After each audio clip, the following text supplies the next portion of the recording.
more cautious when plying the road. I want to challenge everybody that road safety is a collective responsibility. It's a shared responsibility.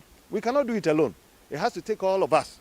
The media, the transport operators, the general public, pedestrians, motorcyclists, and then parents.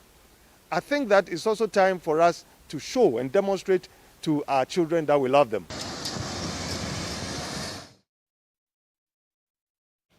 Right, let's still stay on this development. Joining me in studio is Superintendent Alexander Obeng. He is the Director of Education and Research with the Motor Traffic and Transport Department. It's good to have you in the studios with us. Today we're actually celebrating frontliners, so we want to say Ayuko for the work done so far. Thank you, Ma. So today I'm also superintendent, assistant superintendent. But let's get straight into the questions. We're looking at some staggering figures for just January and February 2021, and that is 517 persons have died already. This figure, comparing to 2020, the same period, where we had about 393 people involved in road accidents and losing their lives. What do you say is going wrong with education? Thank you very much for the opportunity. As always, you offer us as stakeholders when it comes to road safety management in this country, which at this bedrock, your goal of promoting public health and safety in such a way that we'll be able to maximize the safety of persons and their properties, so far as Ghana Police Service is concerned, and in particular MTTD, so far as vehicle ownership, use of the vehicle and use of the roads are concerned. And looking at the challenge that we have on our hands currently, which of course is supposed to be preventable. It could not be just this year, so that we don't rush to repeat our mistakes. Because the academic experts have tabulated that responding so quickly to what the crash last occurred is a firefighting strategy which has never helped anybody. And therefore, it should remind us currently what is wrong is that as a country, we have not taken full advantage of the recommendation of the expert group that said that moving on from 2020 to 2030, within the SDGs of the United Nations, and in achieving the goal 3.6 and 11.2, the best that the UN offers as a major pivot on which every country should rest his or her road safety policies on is safe system approach. Are we doing that in this country? And to a very large extent, we have failed woefully over the last decade. And moving on, well, it has just commenced. Let's see. Otherwise, what we have done since 2011 to 2020, the first, the Global Road Safety Plan that we've been implementing, assessment showed that we perform poorly, and many countries, of course. And that's why the recommendation of safe system approach have come. No wonder it is having a toll on us, because the earlier one said that we should put in strategies to protect vulnerable road users, i.e. pedestrians, and of course, motorcycle riders and all that. For as far as motorcycles concerned, it is now festering, and they are so much exposed that our own compatriots who are on motorbikes, motor tricycles, and quadricycles, their lives have been decimated because, for example, in the same period as you referred to, January to February this year, with the 517 fatalities we are counting in this country, about 45%, in absolute figures, about 212 were killed as a result of motorcycle-related injuries. So motorcycle area will fail again. I just wanted to ask you before you go ahead. So you're trying to make us understand that most of these fatalities that are being recorded on the road are actually motorcycle issues, motorcycle related. Yes. So how are we dealing with this? Because we've had conversations about the legalization of motorcycle in this country. It's gone back and forth. We've had a lot of stakeholders add up to the conversation. So what are you doing as MTTD, especially now that you've identified this particular issue, to deal with it? I think our data over time has shown, and even last year, for example, with the 2,589 fatalities, 1,056 were motorcycle related. And it has been consistent over time. And clearly, our major responsibility is to let Ghanaians know what is happening at our duty points.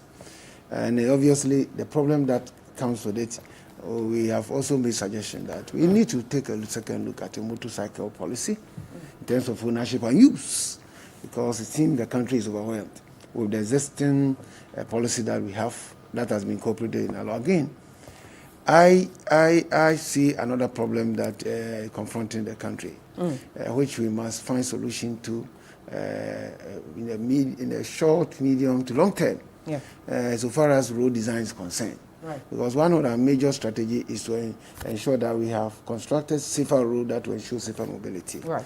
Under the safe system approach, it suggests or recommends to member countries to ensure that their transit routes are dualized. I think that where we have not been able to dualize, that is where we are also registering high casualties. Sometimes 60 deaths with half getting bent and all that. And that, coupled with motorcycle-related problems, is scattering our national data. Superintendent, we'll have to end our conversation here, but we'll definitely be speaking with you because these are staggering statistics and some interesting revelations that you've given to us right here on Midday Live. We'll definitely get in touch with you and we'll find a lasting solution to this. I was joined in the studio by Superintendent Alexander Obeng. He is with the MTTD.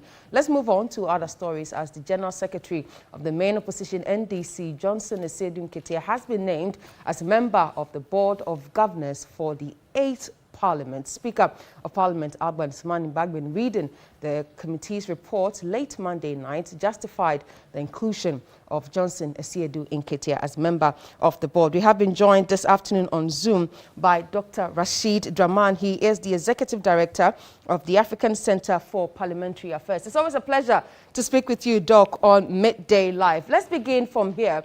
The Speaker did note that Hackman Owusu-Agyemang, who was with the MPP and was a former MP, was once on board. So to have and the NDC chief scribe, that is Johnson Esiedu Nketia, on board is actually nothing. Your views on that? My views on this couldn't be very much different from what the Right Honorable Speaker said. I think we have to go to history, and then we have to look at how these appointments have been made, not even the most recent past, that's the 7th Parliament. But if we go as far back as the 4th, 5th, and 6th Parliaments, we are going to realize that what has happened is that usually you would have the majority leader, minority leader as members of the board, the Speaker chairs, the clerk is a member, and then the two other slots usually are shared by the two major political parties. And as you indicated, the recent past, we've had a leading member of the MPP in the person of Honorable Hackman Owusu-Agyemang as a member of the board. I would have thought that over the years, the two slots that are usually reserved for those who are not from within Parliament would go to, if you like, maybe technical people who can help maybe advise the Speaker and the leadership of Parliament in terms of how maybe the business of Parliament should be structured. But unfortunately, we see the two parties all guilty in terms of making sure that these appointments are done in such a way that they bring their own, if you like, because the other person, in terms of the counterpart for Honorable Asudin Ketia on this board, is Honorable Abraham Osei Edu. For those who don't know, he was majority leader on the ticket of the MPP at some point in the, I think in the fifth or fourth parliament. So I think it's just a question of the personality of Honorable Asudin Ketia that is generating all these debates. Otherwise, really, I think I don't see any departure from the tradition that they have established in Parliament over the years. Right. But make us understand, Doc, how important this board is to the effective functioning of Parliament. Well, this board, as you said there in media general, I'm sure there's a board that directs, I mean, the work of your institution, that sets the strategic direction, makes decisions mainly on key appointments and so on and so forth, and maybe how resources, particularly if Parliament is going to be involved in any major kind of development issues, procurement. I mean, all those things are issues that usually will come before the board. So it's just like the board of any corporate institution, if you like. Right. So what would your expectation be looking at the setup that has been announced by the Speaker of Parliament? Well, I mean, you know, I think it's going to be business as usual. I mean, as the board would function as it has functioned over the years. You have a representation from NDC, from MPP, and then you have the leaders of Parliament, and then I think the business will continue to go on. As I said earlier, I think going forward, I mean, maybe looking at the kind of practices that can help grow our democracy and reduce the kind of partisanship that we see in most of the things that characterize the workings of our Parliament. I think I would have thought that maybe they should start looking at maybe bringing people from outside of the institution, outside of the political parties, and that way, you know, that at least we would get some injection of some technical expertise that they would normally not have within their ranks. Right. Well, we're grateful for your time this afternoon, Dr. Rashid Rahman. He is the Executive Director of the African Center for Parliamentary Affairs, joining us there to discuss the parliamentary board that has been set up by the Speaker of Parliament. But let's still get more understanding on this particular subject, as we also want to find out, even though Dr. Rashid Rahman has mentioned what he's expecting from the board during the 8th Parliament. Let's also look at what they're ultimately supposed to do. So the board is composed of the Speaker as the chairman and 4 other members appointed by the Speaker, acting in accordance with the advice of a committee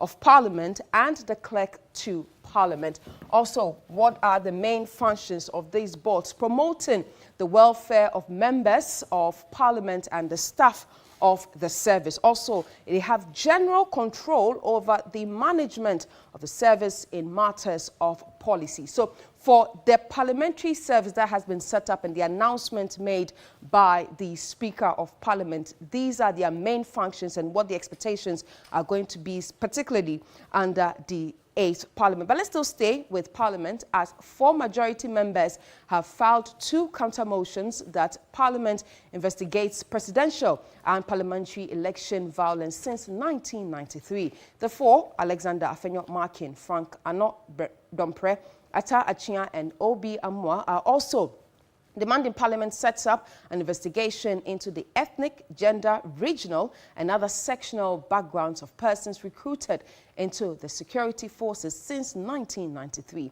This comes on the back of a push by 6 minority MPs to have the 2020 election violence that led to the death of some people investigated. Joining us live from Parliament is Komla Kuche, our parliamentary correspondent there. Komla, what can you report for us? I know that this motion was brought up by the NDC somewhere last week as well. So what can you report for us this afternoon?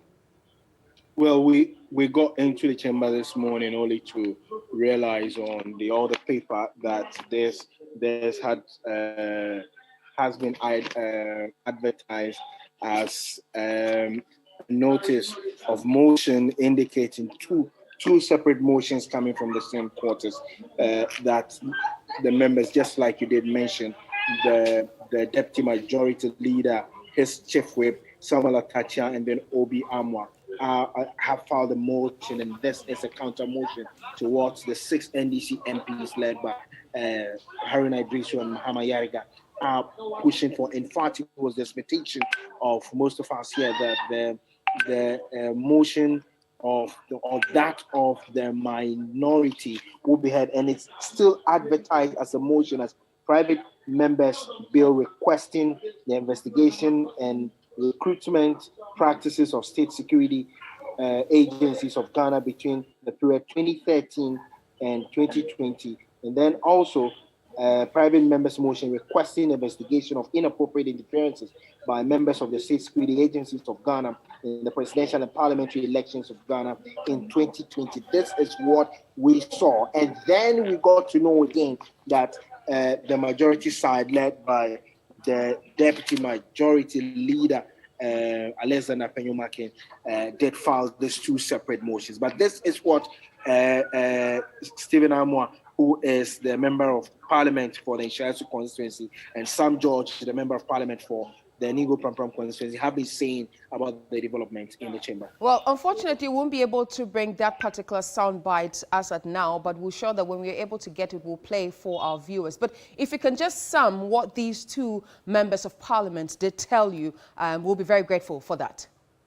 So let me take from Sam George. Sam George said, well, he says, fine, it's good if this is what they want to do, of course, and I mean, the side has absolutely no objection to it, but what they will not agree is that if it is debated upon in the House, the Speaker should not make an attempt to say because it's an election violence, then there should be a committee. The same committee must investigate the elections from 1993 till the 2020. That will be an overkill and probably an overstretch for them. There are two separate motions. The insistence of the minority will be that there must be two separate committees. They are not discounting the motion by the majority side. Yes, it's their right, they have filed the motion, but then if there has to be a committee, there must be two separate committees that investigate in 2020 elections, and then another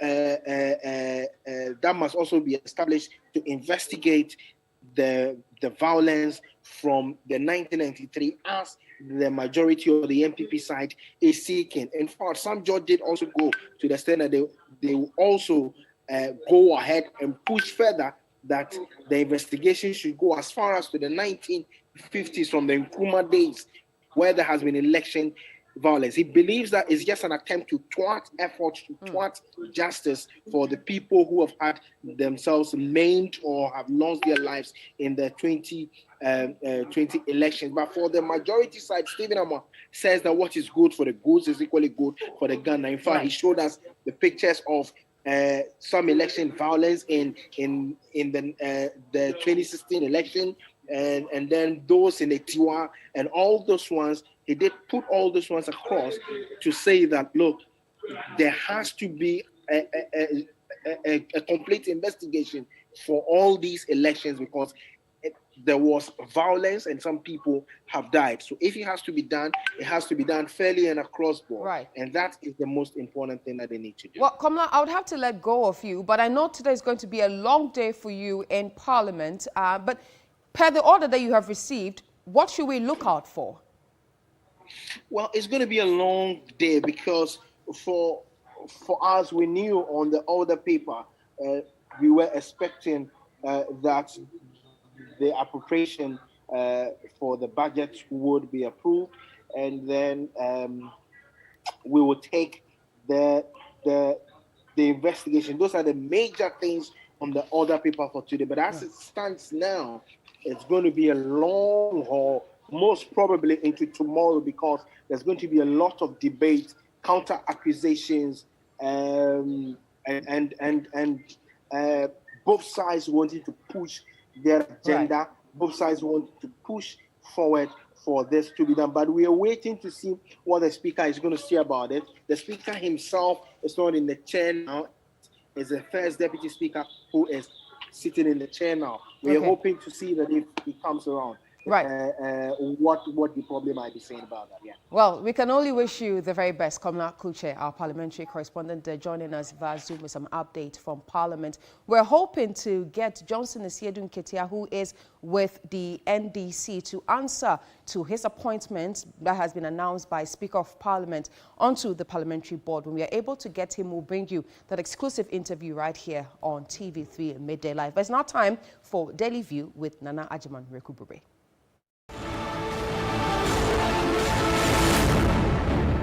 The Ghana Public Safety and Crime Report showed that in 2020, there was a 22% increase in the use of guns to carry out violent crimes.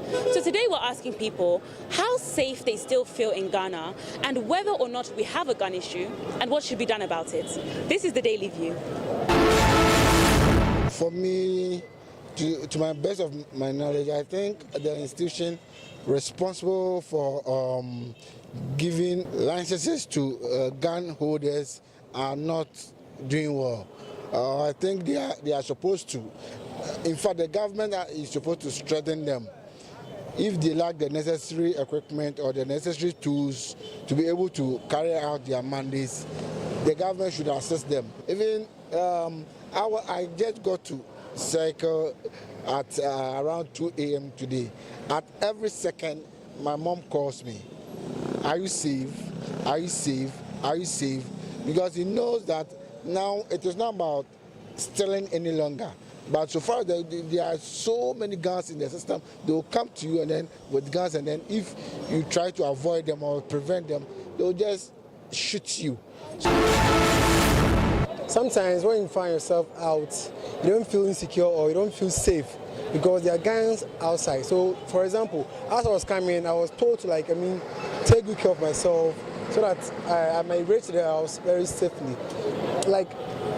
It's bringing a lot of problems to, especially with the youth, it's bringing a lot of problems to us because you can't even go out to work, because when you go out and you are returning back to the house, you may be thinking, you may meet someone who is trying to, shoot you or do something evil to you. So as for me, there's no helping me at all. The gun violence and everything has risen, I still feel safe. I feel like it's targeted at, a couple of people, some people, and I do not feel threatened with that, by that or something like that. Yeah. It's mostly the big people in the country that makes the gun very easy to acquire for these tags, because they send them out with the gun. When it's election, we are here, we see a lot of that go on. They give guns to them and then they send them out to commit crimes and do bad stuff to the citizens. When it's not going their way, they want something done and they think violence is the right way. So I think it should start from up there. If we are really collecting the guns, they make it easy and accessible to have. So if we want to do something about it, it should start from up there. And that was Daily View with Nana Ajiman Rekubube. You're still watching Midday Live. There's more news after this break. To stay with us.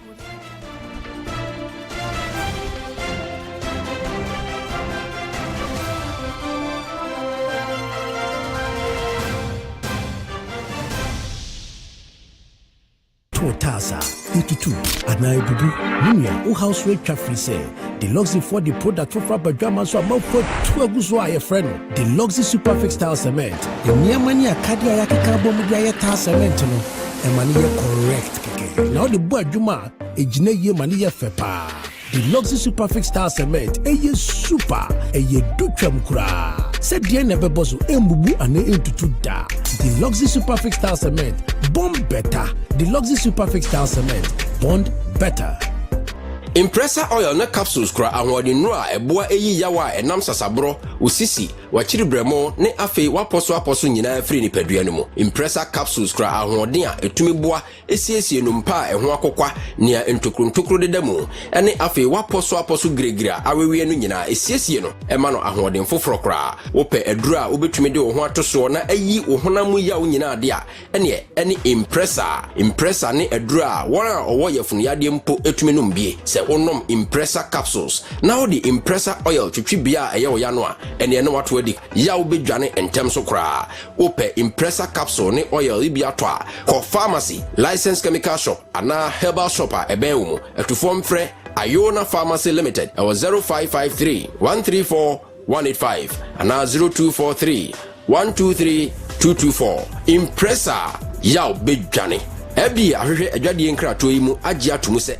The COVID-19 pandemic came with unavoidable global economic consequences.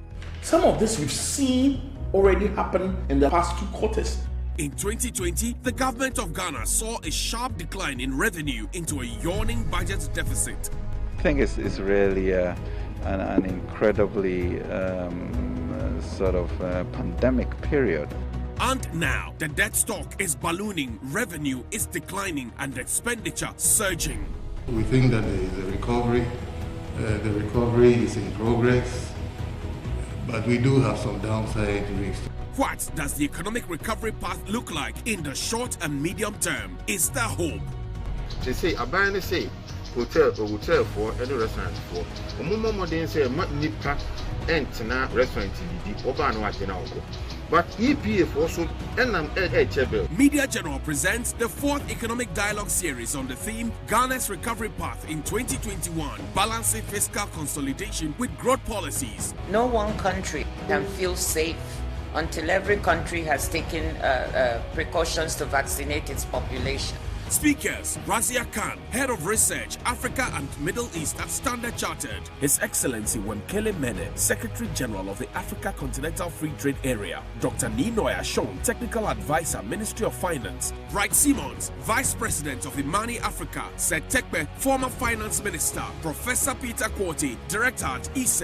It's happening live on Thursday, 1st April 2021 at 9 a.m. So join us on TV3, 3FM 92.7 and on 3news.com. Remember, it's on Thursday, 1st April 2021 at 9 a.m. sharp. Media General 4th Economic Dialogue Series, making economic sense of the COVID-19 pandemic.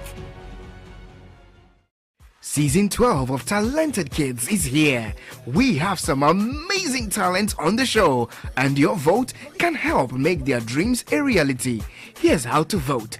Download the TV3 Reality app on Google Play Store or Apple App Store, or dial the shortcode *713*13# and follow the prompt. Keep voting to ensure your favorite contestant advances in the competition.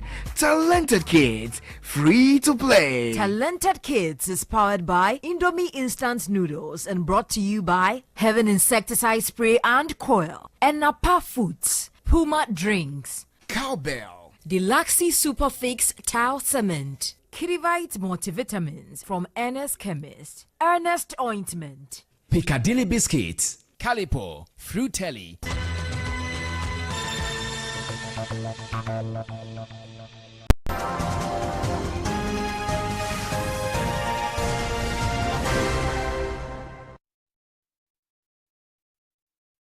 You're still watching Midday Live with me, ASI Della Michelle. Let's do business stories now, as the Controller and Accountant General's Department, as at 31st December 2018, paid a little over 1,719,000 out of a total bill of 2,492,000,000 cedis. That's in respect to Social Security and National Insurance Trust, SNIT. This means a difference of over 1.264 billion cedis is outstanding to be paid. This was contained in a report of the Auditor General on the public accounts of Ghana's public boards, corporation and other statutory institutions for the period which ended on December 31, 2019.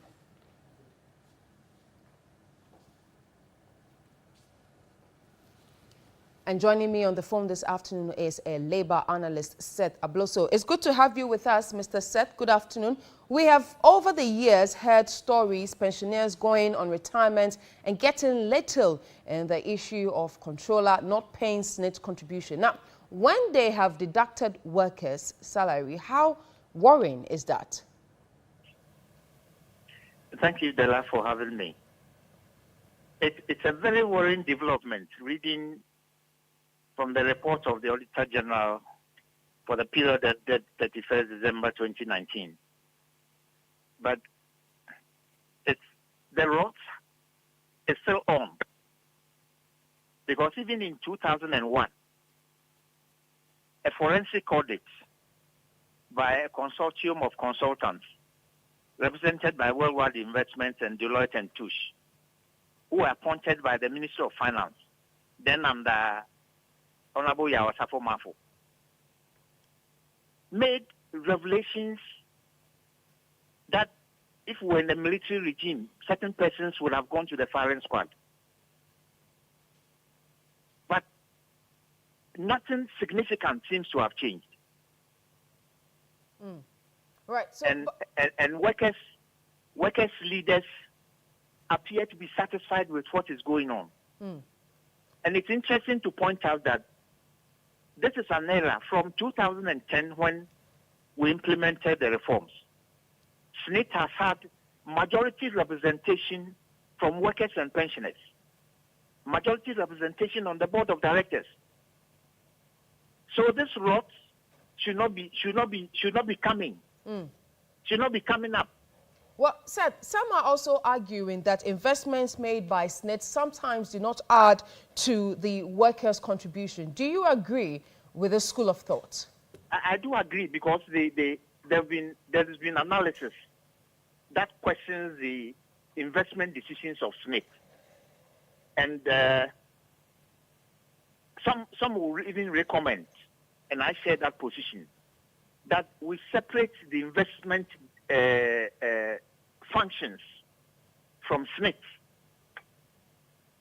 So that, you get me, we separate the functions completely. But investment decisions of SNIT, like the 2001 report indicated, have been essentially influenced by politicians. What about the controller's department? Because then also there's the argument from that side that they also do take the money but are not able to pay. Yes, but when they deduct, look, SNIT chases private employers, and even those who are genuinely unable to pay are prosecuted because it's provided by law. And they leave so much with Accountant General's Department, which is a walking distance from the SNIT headquarters. So do you think it's about time we amend the Pensions Act so we take the first-tier monopoly from SNIT, or do you think it will be a risky move to do? No, we need to review the operations of Act 76, the 3-tier pension scheme. But I will not recommend breaking the monopoly of the management of the first tier. It will be a risky move. Right. What we need to do is to improve the management of SNIT. Improve the management of SNIT to the extent that when we are doing the review, we need to make it such that the Director General of SNIT, is appointed after response to advertisements, right, inviting persons who are qualified and available, who will be shortlisted for interview by the Public Services Commission, after which the most suitably qualified person is appointed. Right. But not when out of the blue a president appoints a Director General. Right. Well, we're grateful for your time this afternoon. It is there that he begins to learn on the job. Right. Unfortunately, we have to end our conversation here, Mr. Abloso. They told us this in 2016. More pensioners are suffering up to 2021. Right. Well, we're grateful for your submissions this afternoon right here on Midday Live. You heard Labour analyst Seth Abloso there. Well, let's still stay on business, as in a little over 48 hours, Ghana and the world will witness the biggest gathering of great minds as Media General brings you the 4th edition of its regular economic dialogue. This time around, the dialogue is focusing on how Ghana can recover from COVID-19 amidst its many challenges. Etanam Say is the head of the business desk here at Media General, and she's live with me in the studio to give me an update as to what we should expect in the next 48 hours. But before expectations, how timely is this, looking at the theme? Della, this is very timely because the budget has been presented. So we have an idea what's in the budget. We know how government hopes to run the country in the next couple of months. We know what the growth policies are. We know the deficit targets and all. So this is timely. That is why our theme is balancing fiscal consolidation with growth policies, because we need to recover from COVID-19. Don't forget that the first quarter budget that was given, about 91% was used to pay interest on loans. This is not good for a country that hopes to recover. And if you look at the budget, we still have 31 billion cedis to borrow this year. That's a lot. We have 35 billion cedis to pay as interest, and we have 13 billion cedis to pay for compensation. So this discussion is having a holistic look at what the recovery path looks like. And so we are looking at the Africa Continental Free Trade Area. This is because the Obatampa budget or the Obatampa project is looking at manufacturing. Right. So how will our local manufacturers take advantage of AFTA? Because it's looking at increasing intra-Africa trade from the current 18%. What is in it for Ghana?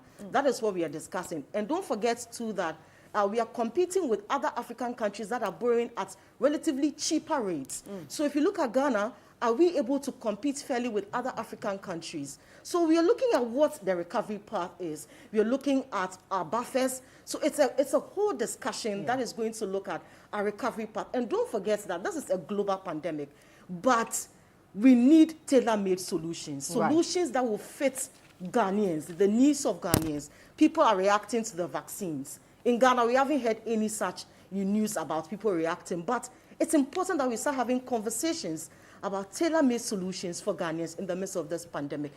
So it's a big conversation that's looking at the big picture of what our recovery path looks like. Well, talking about big conversation, looking at the big picture, we've had expectations coming from some of the key speakers, which of course you'd want to remind our viewers of, but they've been talking about tackling issues that has to do with misappropriation of funds, and that is one of the major issues that they're also looking at. But give us more. What should we expect? On the bit about the misappropriation of funds, don't forget I started by saying that our first quarter budget used almost 91% to pay interest. Yes. You know, so and that is not good for a country that hopes to recover. So we are looking at ensuring that we are investing in production, we are investing in things that will generate something. So if we buy or if we go and take a loan, there's nothing wrong with taking loans, but what do we use the money for? That is what is important. Remember that we'll be having great speakers. You know, here at Media General, we are not interested in just organizing talk shops. True. But we are interested in informing policy decisions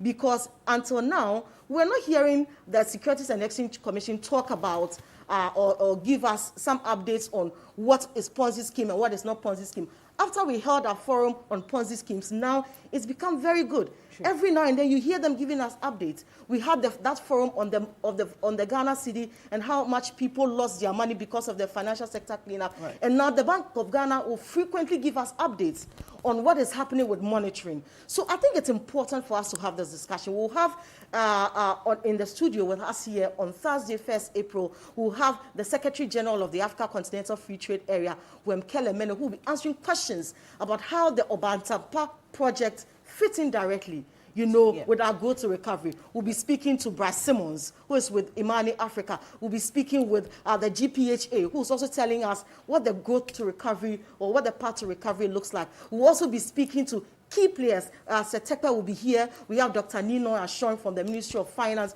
We have great speakers, Razia Khan and all other speakers, who will be here to tell us what the recovery path looks like. And I know that what will be dominant will be whether we are ready to take the vaccine, you know, and also ensure that everyone is safe as a Ghanaian. So I want to appeal to viewers that you have to join us on 3FM 92.7. We'll be live here on TV3. We'll be streaming live on 3news.com. On Facebook is TV3 Ghana. You don't want to miss out on that discussion because we'll give you the opportunity to also interact with the speakers.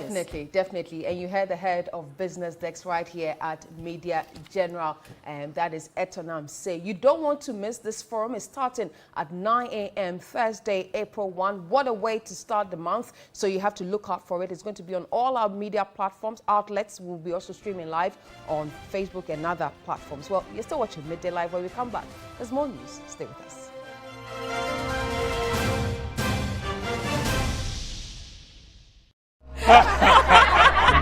Hey, Papa, no. Hey, why is your friend at all? I was at the bar with my friend Ato. We are betting the game and tensions were high. And Ato said, Charlie, we could lose. So then I said, same day. And then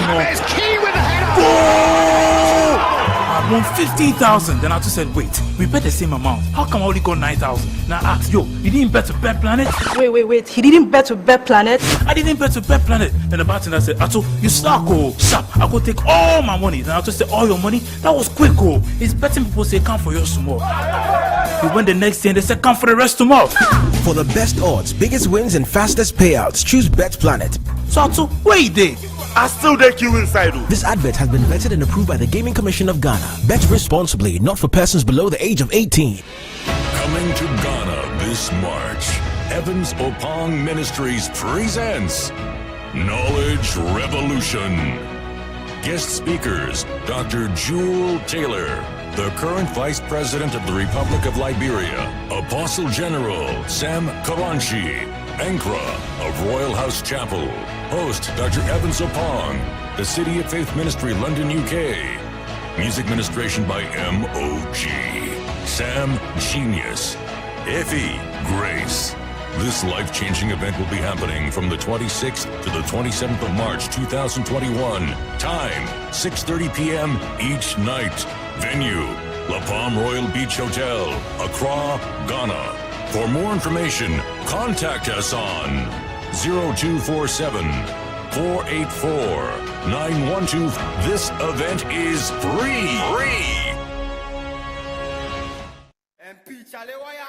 Are you Ghana's best cyclist? Can you ride around Ghana on a bike? If you're a professional cyclist, then the time has come for you to show your skills. It's time for the first edition of 3FM's Tour du Ghana. On Saturday, 24th April, Ghana's best cyclists will ride from Tema to Akosombo. Are you ready? With 10,000 Ghana cedis and other amazing products to be won, you certainly want to be a part of the most exciting cycling competition in Ghana yet. If you believe you have what it takes to win, call or WhatsApp us on 0550-052-927 to register for a cool 150 Ghana cedis, or you can enjoy our early bird discount if you register before 31st March for just 100 Ghana cedis. Special rates are available for groups with 5 or more team members. Amateurs can register to participate too. Let's cycle up to Akosombo and enjoy a cozy drive back to Tema on Saturday, 24th April. 3FM Tour du Ghana. Win together. Hashtag 3FM Tour du Ghana.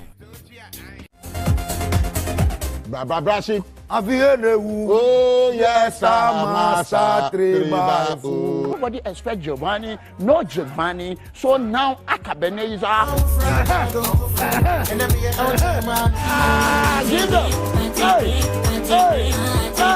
Bella the Nash Pass National Theatre. No, but you said we get problem like vocabulary problem. But let's consider this. No, cause Ben on your na me ye violence.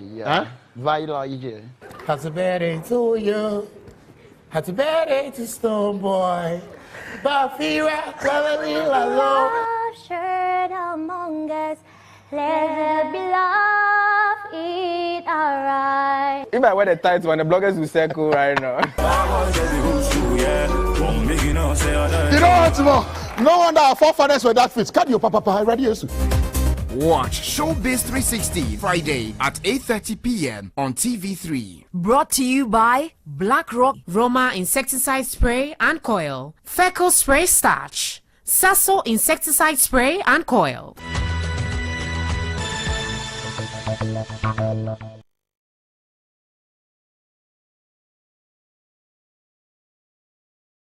MP Chalewaya.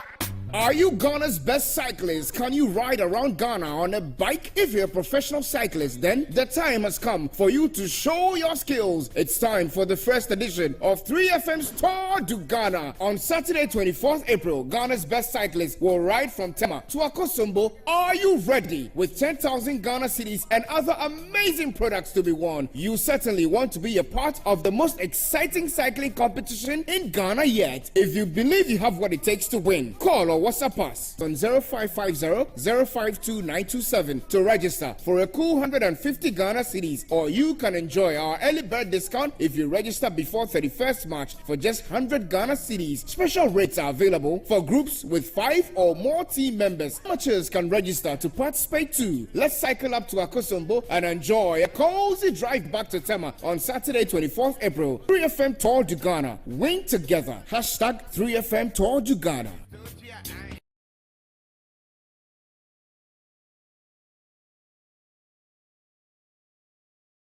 Yes, my ears are not particularly unique.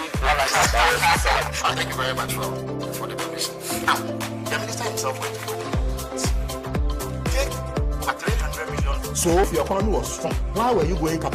The US is going up. Yes, the US Germany is going. The US has not gone to IMF. But they're borrowing. No. Borrowing is not an issue. People were borrowing before all the West. People were borrowing heavily. That's running. That's a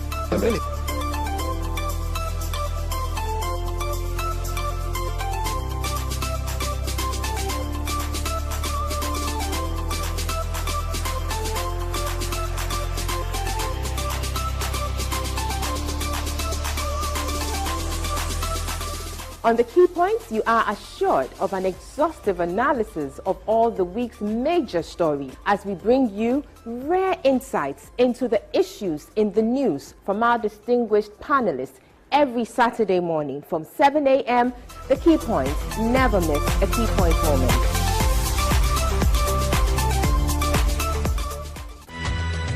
Day Live Sports segment is brought to you by Bet Planet. Deluxe Super Fix Tile Cement. Good afternoon. Let's do some sports here on Midday Live. My name is Thea Winyan, and Ghana's sprinter Benjamin Azamati has broken Leo Miles Mills's long-standing Ghana national record in the 100 meters and booked a place at this year's Olympic Games in Tokyo with a smashing 9.97 seconds.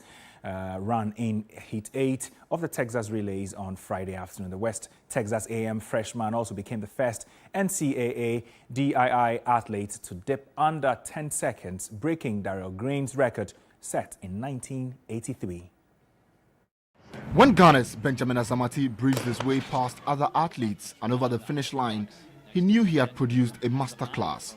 The smile on his face, his ecstatic celebration and general demeanor showed it all. He had just smashed a long-standing Ghanaian 100-meter national record formerly held by sprinter Leo Miles Mills, a record he set in 1999. It has taken 22 years to beat the national record, and it took a 23-year-old to do it. Azamati grew up in the plains of Achimota and developed a love for the tracks when he enrolled at the Presbyterian Boys Secondary School in Legon. There, he honed his skills before he moved to the University of Ghana, where he obtained a Bachelor of Science degree in Marine Science. At the University of Ghana, Azamati smashed every 100-meter sprint record. He also currently holds the record at the Africa University Games as the fastest sprinter. Now a sophomore at the West Texas A&M University, Azamati's growth is reaching top level. The boy is growing, and it shows in his approach to races. He has the 60-meter indoor record to his name, the first athlete to run under 10 seconds in the NCAA championships in America, to beat a record held by Daryl Green in 1983. The icing on Azamati's cake is that he's the only 100-meter sprinter this year to run under 10 seconds and has his name in the Olympic books. Benjamin Azamati is Ghana's new sprint star and one to watch in the coming years. And he's only 23. Now to football, and Joseph Esso has joined MC Algiers in the Algerian top flight from Ghanaian side, Dreams FC. The striker, who scored 10 goals in 16 Ghana Premier League games this season, has been one of the most lethal attackers this campaign. He signs for MC Algiers to join fellow Ghanaians Daniel Lomote and Kwame Opoku, who signed for ES Setif and USM Algiers from Wafa and Asante Kotoko, respectively. Both clubs are set to confirm the deals later on Tuesday.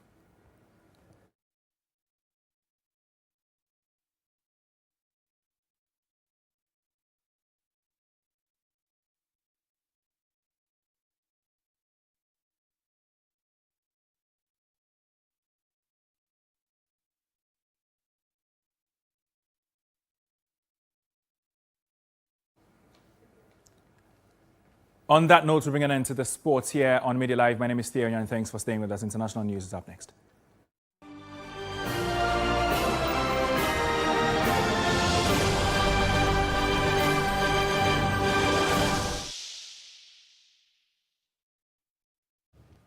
Thank you for that update, Thierry. Now, let's do the international news. As Kenya Ministry of Health says, the country is facing an acute shortage of oxygen in hospitals across the country. This has been caused by a rising number of COVID-19 cases as the country experiences a deadly third wave, with some Kenyans and private institutions shocking up on the commodity. Now, the demand for oxygen cylinders, which are in short supply and expensive to manufacture in the short term, has caused challenges in the distribution of oxygen across the country. On Monday, Health Minister Mutali Kagwe said Kenyans were hoarding some 20,000 oxygen cylinders in private facilities, homes and institutions.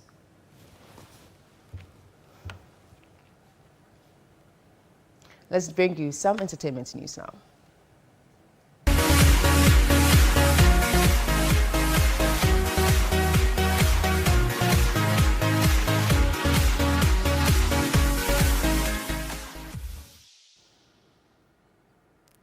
Hello there and welcome to the entertainment news segment. I'm Anita Ikea Kufu. Now, entertainment pundit and artist manager George Mensah Britton is super impressed with the coordination at the 4th edition of the 3 Music Awards. Here is a special review of the show. The 4th edition of the 3 Music Awards, to many, was well executed. Deserving musicians picked up awards, but it wasn't just about recognizing excellence in the music industry. Other interesting highlights made the show a spectacular one.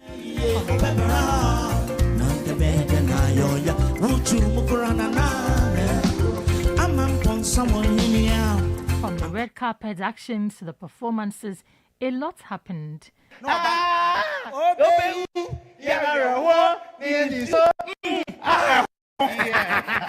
The reviews have so far been impressive, as many have applauded the planners of doing a fantastic job and improving upon previous editions. Showbiz critic George Britton has been assessing the event. The 3 Music has actually raised the bar. Before this, there were a lot of plannings that went in. There were a lot of disagreements here and there. The team, from the board to the production team, put in 100%. And we're super excited that, at the end, we saw what we were actually anticipating. Kidi emerged tops as a prestigious event, winning the Artist of the Year. Like Kidi was able to give us 2 hot songs during times that everybody was locked down.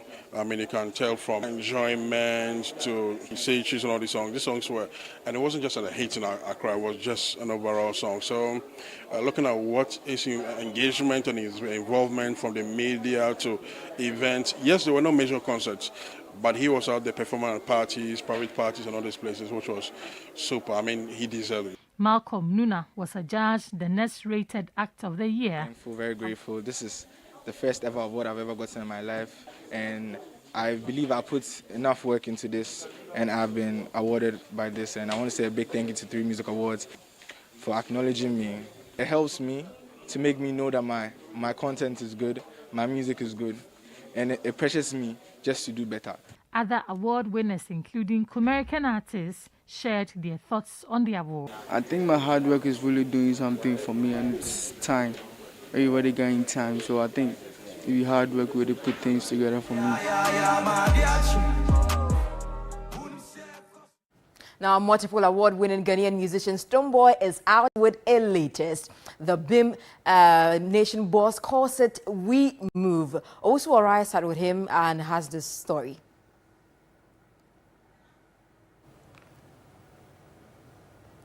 Right. Well, as we are waiting, which will bring that particular story later, I think that the 3 Music Awards, Anita, was quite impressive. I know there's an announcement for VGMAs. Yes, so tonight. Tonight. Yes. So, well, we know that the entertainment desk will be bringing us definitely more updates on that right here on TV3. So absolutely. Our viewers should look forward to that. Absolutely. Well, that's how we wrap up Midday Live right here on TV3. I am Della Michelle. You can log on to 3news.com for more news. In fact, today my role is Assistant Superintendent Della Michelle, and she is Assistant Superintendent Anita Enchiwa. Oh, Enchiwa is part. We are part. Oh, I hear yours is an inspector. Oh, wow. Okay, so we are part. Have a good afternoon.